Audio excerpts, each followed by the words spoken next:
MLA-മാരെ വെട്ടിലാക്കിയാണ് കോൺഗ്രസിലെ ഹിതപരിശോധനാ പട്ടിക പുറത്തു വന്നിട്ടുള്ളത്.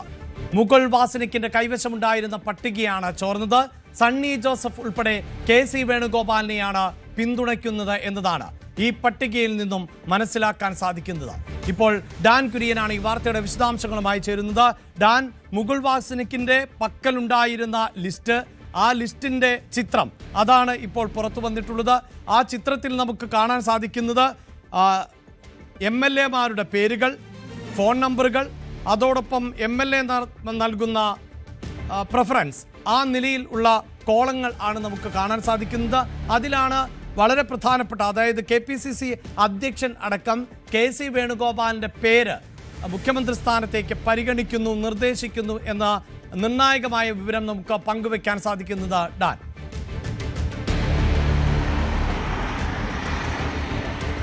KC വേണുഗോപാൽ പക്ഷം ഇന്നലെ മുതൽ തന്നെ ആവർത്തിക്കുന്നത് 45-ലധികം MLA-മാരുടെ പിന്തുണ അദ്ദേഹത്തിന് ലഭിച്ചിട്ടുണ്ട് എന്ന് തന്നെയായിരുന്നു. പക്ഷേ അതിനെ പ്രതിരോധിച്ചുകൊണ്ട് രമേശ് ചെന്നിത്തലയുടെയും VD സതീശന്റെയും ക്യാമ്പ് വ്യക്തമാക്കിയിരുന്നത് 30 മുതൽ 35 പേരുടെ വരെ പിന്തുണ തങ്ങൾക്കാണ് എന്നായിരുന്നു. പക്ഷേ ആ അവകാശവാദങ്ങളെയൊക്കെ അപ്രസക്തമാക്കുന്ന തരത്തിലുള്ള കണക്കുകളാണ് ഇപ്പോൾ പുറത്തു വരുന്നത്. അതിലേറ്റവും നിർണായകമായേക്കാവുന്ന ഒരു ദൃശ്യമാണ് നമ്മളിപ്പോൾ പ്രേക്ഷകരിലേക്ക് എത്തിച്ചിരിക്കുന്നത്. ഇന്നലെ ഉച്ചകഴിഞ്ഞ് 2 മണിയോടെയാണ് മാധ്യമങ്ങളുടെ ചോദ്യങ്ങൾക്ക് പ്രതികരണം നൽകുന്നതിനായി ഹൈക്കമാൻഡ് പ്രതിനിധിയായി KPCC ആസ്ഥാനത്തെത്തിയ മുകുൾ വാസ്നിക്കും അജയ് മക്കനും പുറത്തേക്കെത്തിയത്. അതിനിടെ ഹൈക്കമാൻഡ് പ്രതിനിധിയായ മുകുൾ വാസ്നിക്കിന്റെ കൈവശമുണ്ടായിരുന്ന ഒരു പേപ്പർ വലിയ തിക്കിനും തിരക്കിനുമിടയിൽ അതിൽ ദൃശ്യങ്ങൾ വ്യക്തമാകുന്ന തരത്തിൽ പുറത്തേക്ക് അത് പ്രതിഫലിക്കുന്ന തരത്തിലായിരുന്നു അദ്ദേഹത്തിന്റെ കൈവശം ആ പേപ്പർ ഇരുന്നത്. അതിൽ മൊബൈൽ ഫോൺ കൊണ്ട് മറച്ച ഒരു വശം ഒഴികെ ശേഷിക്കുന്ന വശങ്ങളിൽ ഏതൊക്കെ MLA-മാർ ആരെയൊക്കെ പിന്തുണയ്ക്കുന്നു എന്ന്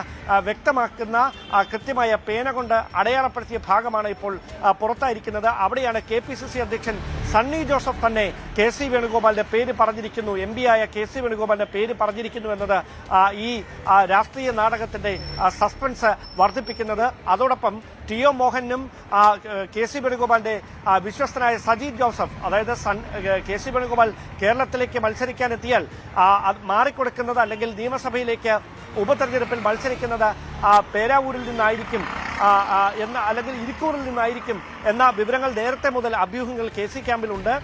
അത് ശരിവെക്കുന്ന തരത്തിലുള്ള സജീവ് ജോസഫ് KC വേണുഗോപാലിന്റെ പേര് ആവർത്തിക്കുന്ന അല്ലെങ്കിൽ അദ്ദേഹത്തെ മുഖ്യമന്ത്രി സ്ഥാനത്തേക്ക് പിന്തുണയ്ക്കുന്ന ചിത്രങ്ങളും അതിൽ വ്യക്തമാണ്. അതോടൊപ്പമാണ് മാനന്തവാടി MLA-യും KC വേണുഗോപാലിനെ തന്നെയാണ് പിന്തുണയ്ക്കുന്നതെന്ന് എടുത്തു പറയേണ്ടത്. അതോടൊപ്പം രമേശ് ചെന്നിത്തലയുടെ വിശ്വസ്തനായ IC ബാലകൃഷ്ണൻ ചെന്നിത്തല എന്ന RC-ക്ക് പുറമെ KC-യുടെയും പേര് ഒരു ഓപ്ഷനായി പറഞ്ഞിരിക്കുന്നു.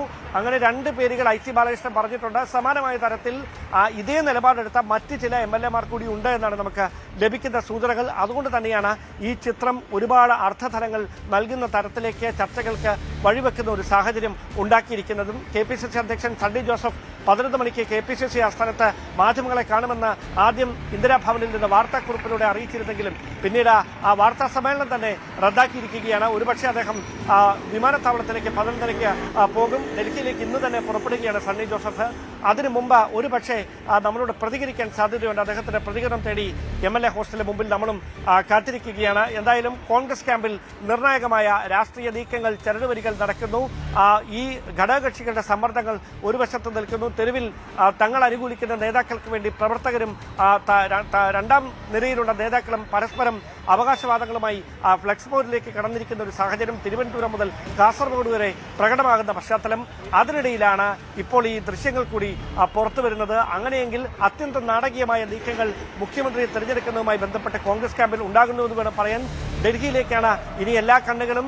നാളെ സംസ്ഥാനത്തെ മുതിർന്ന നേതാക്കളുമായി കോൺഗ്രസ് ദേശീയ നേതൃത്വം അവിടെ കൂടിക്കാഴ്ച നടത്തിയേക്കും. അതിന് പിന്നാലെ 10 ജൻപത് വസതിയിൽ നിന്ന് സോണിയാഗാന്ധി വിധി കൽപ്പിക്കും.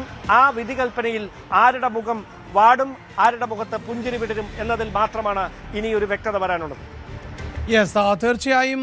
ഇപ്പോൾ ഡാനിത, നമ്മൾ ഈ പുറത്തുവിടുന്ന ദൃശ്യങ്ങൾ അത് മുകുൾ വാസനിക്കിന്റെ കയ്യിലിരുന്ന പേപ്പർ ആണ്. അത് തീർച്ചയായും ഇവരിൽ നിന്ന് അഭിപ്രായം ആരാഞ്ഞ ശേഷം രേഖപ്പെടുത്തിയിട്ടുള്ള പേരുകൾ ആണ് എന്നതാണ് ഏറ്റവും നിർണായകമാകുന്നത്. ഒന്ന്, ഈ വിവരങ്ങൾ 1-to-1 അഭിമുഖത്തിലൂടെയാണ് എടുത്തത്. അതുകൊണ്ട് തന്നെ ഇവിടെ ഒരു രഹസ്യ സ്വഭാവം സൂക്ഷിച്ചിരുന്നു. അവിടെയാണ് പല പേരുകളും ഇപ്പോൾ പുറത്തു വന്നിട്ടുള്ളത് എന്നതും ഒരുപക്ഷെ വരും മണിക്കൂറുകളിൽ ഇത് വലിയ തോതിൽ പാർട്ടിക്കുള്ളിൽ ഈ MLA-മാർക്കിടയിൽ തന്നെ കടുത്ത ഭിന്നതയിലേക്കും ഒക്കെ പോകുന്ന ഒരു സാഹചര്യമല്ലേ സൃഷ്ടിക്കാൻ സാധ്യതയുള്ളത്? ഇതിൽ അത്ഭുതപ്പെടാനൊന്നുമില്ല. ഈ പേരുകാരിൽ ഒരാൾ മാത്രം KC വേണുഗോപാലിനെ പിന്തുണച്ചതിലാണ്, അല്ലെ KC വേണുഗോപാലിന്റെ പേര് കൂടി പറഞ്ഞതിലാണ് ഐ ഗ്രൂപ്പിനുള്ളിൽ ആശ്ചര്യം പടരുന്നത്. അത് മറ്റാരുമല്ല, IC ബാലകൃഷ്ണനാണ്. കാരണം രമേശ് ചെന്നിത്തലയുടെ അടുത്ത വിശ്വസ്തനായി അറിയപ്പെടുന്ന IC ബാലകൃഷ്ണൻ ചെന്നിത്തലയുടെ പേരിനൊപ്പം KC വേണുഗോപാലിന്റെ പേര് കൂടി മുമ്പോട്ട് വെച്ചിരിക്കുന്നു എന്നത് മാത്രമാണ് അതിലൊരു ജിജ്ഞാസ ഉളവാക്കുന്ന കാര്യം. ബാക്കിയൊക്കെ നേരത്തെ തന്നെ അറിവുള്ളതാണ്. KPCC അധ്യക്ഷൻ സണ്ണി ജോസഫ് ഉൾപ്പെടെ സജീവ് ജോസഫും T സിദ്ദിഖും TO മോഹനും ഉൾപ്പെടെയുള്ളവർ, TO മോഹനൻ K സുധാകരനെ മറികടന്നുകൊണ്ട് അവിടെ സ്ഥാനാർത്ഥിയായത് കൃത്യമായി KC വേണുഗോപാൽ കൂടി പിന്തുണച്ചുകൊണ്ടാണ്. അല്ലെങ്കിൽ TO മോഹൻ അവിടെ മത്സരിക്കാൻ കഴിയില്ലായിരുന്നു. അങ്ങനെ KC ക്യാമ്പിൽ ഉള്ളവരുടേതെന്ന് പറയപ്പെടുന്ന ലിസ്റ്റാണ് ഇപ്പോൾ പുറത്തു വന്നിരിക്കുന്നത്. അതിൽ ആശ്ചര്യമുളവാക്കുന്നത് IC ബാലകൃഷ്ണൻ രമേശ് ചെന്നിത്തലയ്ക്കൊപ്പം KC വേണുഗോപാലിന്റെ പേര് കൂടി KC എന്ന് രേഖപ്പെടുത്തിയിരിക്കുന്നിടത്ത് മാത്രമാണ്.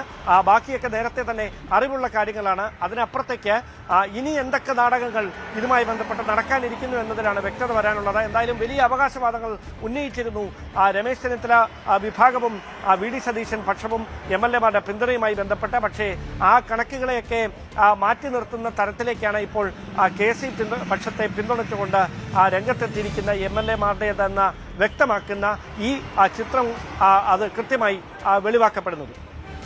അതായത് ഇനിയിപ്പോൾ വളരെ കൃത്യമായി പറഞ്ഞാൽ നേരത്തെ തന്നെ KC പക്ഷം പറയുന്ന ഒന്ന്, തെരഞ്ഞെടുപ്പിൽ മത്സരിച്ചില്ല എങ്കിലും തെരഞ്ഞെടുപ്പിൽ തന്നെ ഏറ്റവും പ്രധാനപ്പെട്ട പങ്ക് വഹിച്ചിരുന്നു. പ്രത്യേകിച്ച് വിമതരെ അടക്കം അനുനയിപ്പിക്കുന്നതിൽ നിർണായകമായ പങ്കുവഹിച്ചു. സാമുദായിക സംഘടനകളുമായി ചില ചർച്ചകളും കൂടിക്കാഴ്ചകളും ഒക്കെ അദ്ദേഹത്തിന്റെ നേതൃത്വത്തിൽ നടത്തി. അങ്ങനെ എല്ലാ തരത്തിലും തെരഞ്ഞെടുപ്പ് കളമൊരുക്കിയത് KC വേണുഗോപാലാണ്. അതുകൊണ്ട് തന്നെ MLA-മാർക്ക് കൂടുതൽ തൃപ്തൻ KC ആയിരിക്കും. അവിടെയാണല്ലോ ഈ 43-ലധികം MLA-മാരുടെ പിന്തുണ KC വേണുഗോപാലിനുണ്ട് എന്ന് KC പക്ഷം ഉറപ്പിച്ച് പറയുന്നത്. ഇതിലിപ്പോൾ ഡാൻ, ഈ MLA-മാരുടെ അഭിപ്രായത്തിനാണല്ലോ ഏറ്റവും കൂടുതൽ പരിഗണന സാധാരണ നിലയിൽ ഒരു മുഖ്യമന്ത്രിയെ നിശ്ചയിക്കുമ്പോൾ ലഭിക്കുക.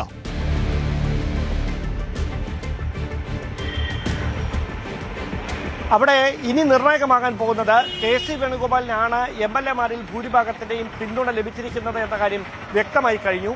ഇനി ഇപ്പോൾ KC വേണുഗോപാലിനെതിരെ സംസ്ഥാനത്തിന്റെ പലയിടത്തും സൈബർ ഇടങ്ങളിലും അല്ലാതെയും നടക്കുന്ന പ്രചാരണങ്ങളുണ്ട്. അതുകൊണ്ട് തന്നെ അദ്ദേഹം അതിനെ വൈകാരികമായി അല്ലായിരിക്കും, രാഷ്ട്രീയമായി തന്നെയായിരിക്കും നേരിടുക. അതിൽ ഹൈക്കമാൻഡ് KC വേണുഗോപാലിനെ പിന്തുണയ്ക്കുന്ന ഒരു നിലപാടാണ് സ്വീകരിച്ചിരിക്കുന്നത്. ഇപ്പോൾ നടന്നുകൊണ്ടിരിക്കുന്ന പ്രതിഷേധങ്ങൾ ഹൈക്കമാൻഡിനെ സമ്മർദ്ദത്തിലാക്കാനുള്ള നീക്കത്തിന്റെ ഭാഗമായിട്ടാണ്. അതിന് വില കൊടുക്കേണ്ടതില്ല, അതിന് മുഖം കൊടുക്കില്ല. ആ സമ്മർദ്ദ നീക്കങ്ങൾ കൊണ്ട് ഹൈക്കമാൻഡിന്റെ തീരുമാനത്തെ സ്വാധീനിക്കാൻ കഴിയില്ല എന്ന നിലപാടിലാണ് ഹൈക്കമാൻഡ് നേതൃത്വം. സംസ്ഥാനത്ത് നടന്നുകൊണ്ടിരിക്കുന്ന ഈ പരസ്യപ്പോരിൽ കടുത്ത അതൃപ്തിയിലാണ് ഹൈക്കമാൻഡ്. കേരളത്തിന് ചുമതലയുള്ള AICCയുടെ ജനറൽ സെക്രട്ടറി ദീപാദാസ് മുൻഷിയെ ഹൈക്കമാൻഡ് പ്രതിനിധികൾ അക്കാര്യം അറിയിച്ചു കഴിഞ്ഞിട്ടുണ്ട്. കാരണം ഇത്തരത്തിൽ സുതാര്യമായി ഒരു നടപടിക്രമങ്ങൾ നടന്നുകൊണ്ടിരിക്കുന്നതിനിടയിൽ ഹൈക്കമാൻഡിനെ തന്നെ വെട്ടിലാക്കാനുള്ള നീക്കം ഒരു വശത്ത് നിന്ന് നടക്കുന്നു. അത് അംഗീകരിക്കാനാവില്ല, അതിൽ കടുത്ത വിയോജിപ്പുണ്ട് എന്ന കാര്യമാണ് ഹൈക്കമാൻഡ് നേരിട്ട് കേരളത്തിന്റെ ചുമതലയുള്ള ദീപാദാസ് മുൻഷിയെ അറിയിച്ചിരിക്കുന്നതും. അങ്ങനെയെങ്കിൽ ഇനി നടക്കാൻ പോകുന്നത് നാടകീയമായ നീക്കങ്ങളായിരിക്കും. KC വേണുഗോപാൽ, അതായത് ഇത്രയധികം MLA-മാരുടെ പിന്തുണയുള്ള KC വേണുഗോപാൽ ഒന്നുകിൽ അദ്ദേഹം ഈ എതിർപ്പുകളെയൊക്കെ മറികടന്നുകൊണ്ട് കേരളത്തിലേക്ക് UDF-ന്റെ മുഖ്യമന്ത്രിയായി, കോൺഗ്രസിന്റെ മുഖ്യമന്ത്രി മുഖമായി രംഗത്ത് വരും. അതല്ല എങ്കിൽ KC വേണുഗോപാലിന്റെ പിന്തുണയോടെ മറ്റൊരു പൊതു സ്വീകാര്യൻ മുഖ്യമന്ത്രി പദത്തിലേക്ക് എത്തും. ഈ രണ്ടിൽ ഏതെങ്കിലും ഒന്ന് മാത്രമേ സംഭവിക്കാൻ ഇടയുള്ളൂ ഇനി എന്നാണ് മനസ്സിലാക്കാൻ കഴിയുന്നത്. തീർച്ചയായും അവിടെ ഏറ്റവും നിർണായകമാകുന്നത് ഇപ്പോഴുണ്ടായിട്ടുള്ള ഒരു പൊതുവികാരം നമുക്കറിയാം. നിരവധി ഇടങ്ങളിൽ അടക്കം രമേശ് ചെന്നിത്തലയ്ക്ക് വേണ്ടി, VD സതീശന് വേണ്ടി, KC വേണുഗോപാലിന് വേണ്ടിയൊക്കെ വാദങ്ങൾ ഉയരുമ്പോഴും VD സതീശനെ മുൻനിർത്തിയായിരുന്നു ഈ തെരഞ്ഞെടുപ്പിന് നേരിട്ടത് എന്നും അതുകൊണ്ട് VD സതീശന് തന്നെ പൊതുവികാരത്തെ മാനിച്ചുകൊണ്ട് മുഖ്യമന്ത്രി സ്ഥാനം നൽകണം എന്നുമൊക്കെയുള്ള ചില നിരീക്ഷണങ്ങളും ആവശ്യങ്ങളുമൊക്കെ ഈ പൊതു സമൂഹത്തിന്റെ പല ഭാഗങ്ങളിൽ നിന്ന്, കോണുകളിൽ നിന്ന് ഉയരുന്നുണ്ട്. പക്ഷേ ഒരു രാഷ്ട്രീയ സംഘടന എന്ന നിലയിൽ കോൺഗ്രസ് ആണ് ആത്യന്തികമായി തീരുമാനമെടുക്കേണ്ടത്. പക്ഷേ ഇത്തരം വിഷയങ്ങളെ അല്ലെങ്കിൽ പൊതുസമൂഹത്തിന്റെ താല്പര്യങ്ങളെ അവഗണിച്ചുകൊണ്ട് മുന്നോട്ട് പോവുക എന്നതും സാധ്യമാകുമോ ഡാൻ?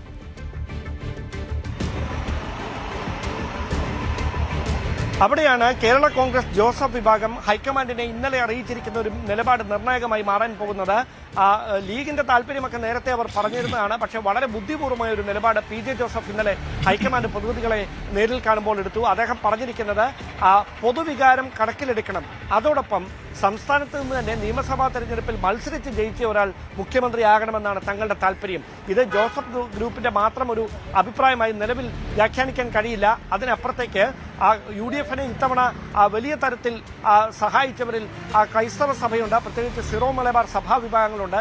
അതുകൊണ്ട് തന്നെ സഭാ നേതൃത്വം കൂടി രഹസ്യമായെങ്കിലും അതിൽ അവരുടെ നിലപാട് വ്യക്തമാക്കുന്നു എന്ന് വേണം നമുക്ക് മനസ്സിലാക്കാൻ. കോൺഗ്രസിന്റെ ദേശീയ നേതൃത്വത്തെ സഭാ ബിഷപ്പുമാർ അടക്കം അവരുടെ നിലപാട് അറിയിക്കുന്നുണ്ട്. സംസ്ഥാനത്ത് തന്നെ ഒരു പൊതു സ്വീകാര്യനെ മുഖ്യമന്ത്രി പദത്തിലേക്ക് എത്തിക്കണം, നിയമസഭാ തെരഞ്ഞെടുപ്പിൽ മത്സരിച്ച് ജയിച്ചവരെ തന്നെ പരിഗണിക്കണമെന്ന നിലപാടാണ് സഭാ നേതൃത്വത്തിന് ഉള്ളത്. അതിന്റെ ഒരു പ്രതിഫലനമാണ് ജോസഫ് ഗ്രൂപ്പിന്റെ ഭാഗത്തുനിന്ന് PJ ജോസഫും അതോടൊപ്പം അദ്ദേഹത്തിന്റെ ഒപ്പമുണ്ടായിരുന്ന നേതാക്കളും ഹൈക്കമാൻഡ് പ്രതിനിധികളെ അറിയിച്ചിരിക്കുന്നതും. അങ്ങനെയെങ്കിൽ MLA-മാരുടെ പൂർണ്ണമായ പിന്തുണ ഉറപ്പിച്ചു കഴിഞ്ഞ KC വേണുഗോപാലിന് വളരെ ഈസിയായി കേരളത്തിലേക്ക് മുഖ്യമന്ത്രിയെ എത്തുക എന്ന് പറയുന്നത് പ്രായോഗികമായി ചില ബുദ്ധിമുട്ടുകൾ നേരിടുന്ന തരത്തിലാണ് നിലവിലെ സാഹചര്യം. അവിടെയാണ് KC വേണുഗോപാൽ മുഖ്യമന്ത്രിയായി ഇവിടേക്ക് എത്തിയില്ല എങ്കിൽ വേണുഗോപാലിന്റെ പിന്തുണ, വേണുഗോപാൽ വിഭാഗത്തിന്റെ പിന്തുണ ആർക്കായിരിക്കുമെന്നൊരു ചോദ്യത്തിന് കൂടി രാഷ്ട്രീയ പ്രസക്തിയേറുന്നത്. അവിടെയാണ് രമേശ് ചെന്നിത്തല നടത്തുന്ന നാടകീയമായ നീക്കങ്ങൾ ഫലം കാണുമോ എന്ന ആകാംക്ഷ കോൺഗ്രസ് ക്യാമ്പിൽ ഇപ്പോൾ ഉയരുന്നത്. യെസ്, പ്രിയപ്പെട്ട പ്രേക്ഷകർ, ഇപ്പോൾ സ്ക്രീനിൽ കാണുന്ന ആ ദൃശ്യം എന്നത്, അതായത് ആരാകണം മുഖ്യമന്ത്രി എന്നത് സംബന്ധിച്ച് നിർദ്ദേശങ്ങൾ അറിയുന്നതിന് വേണ്ടി കേന്ദ്രത്തിൽ നിന്ന്, അതായത് ഹൈക്കമാൻഡിൽ നിന്ന് 2 പേർ ആണ് എത്തിയിരുന്നത്. അത് അജയ് മാക്കനും ഒപ്പം മുകുൾ വാസനിക്കും ആയിരുന്നു. ഇവരുടെ പക്കൽ ഉണ്ടായിരുന്ന പട്ടിക എന്ന് തന്നെ നമുക്ക് മനസ്സിലാക്കാൻ സാധിക്കുന്ന ആ പട്ടികയുടെ ചിത്രം ആണ് അതിൽ തന്നെ നമുക്ക് കാണാൻ സാധിക്കുന്നുണ്ട്. K നീലകണ്ഠൻ, ആ പേരാണ് ആദ്യം ഉള്ളത്. പക്ഷേ അദ്ദേഹത്തിന്റെ കോളം കാലിയാണ്. പിന്നീടുള്ളത് സന്ദീപ് വാര്യർ ആണ്. അവിടെ KC എന്ന് രേഖപ്പെടുത്തിയിട്ടുണ്ട്. അഡ്വക്കേറ്റ് സജീവ് ജോസഫ്, അദ്ദേഹത്തിന്റെ കോളത്തിന് നേരെയും KC എന്നാണ്. അഡ്വക്കേറ്റ് TO മോഹനൻ KC എന്നാണ്. അഡ്വക്കേറ്റ് സണ്ണി ജോസഫ്, അതാണ് KPCC അധ്യക്ഷൻ കൂടിയായിട്ടുള്ള സണ്ണി ജോസഫ്, അവിടെയും KC എന്ന് തന്നെയാണ് കാണാൻ സാധിക്കുന്നത്. ഉഷ വിജയൻ KC എന്നാണ് രേഖപ്പെടുത്തിയിട്ടുള്ളത്. IC ബാലകൃഷ്ണൻ KC+RC എന്ന് രേഖപ്പെടുത്തുന്നു. അഡ്വക്കേറ്റ് T സിദ്ദിഖ് KC എന്ന് രേഖപ്പെടുത്തുന്നു. അതായത് ഈ ഹൈക്കമാൻഡ് നിർദ്ദേശിച്ച പ്രകാരം ഓരോ MLA-മാരെയും മുഖാമുഖം കണ്ട് അവരുടെ താല്പര്യം, ആര് അടുത്ത മുഖ്യമന്ത്രിയാകണം എന്നത് സംബന്ധിച്ച താല്പര്യം രേഖപ്പെടുത്തിയിട്ടുള്ള ഹിതപരിശോധനാ പട്ടിക, ആ പട്ടികയുടെ ഒരു ഭാഗം ആണ് ഇപ്പോൾ പുറത്തു വന്നിട്ടുള്ളത്.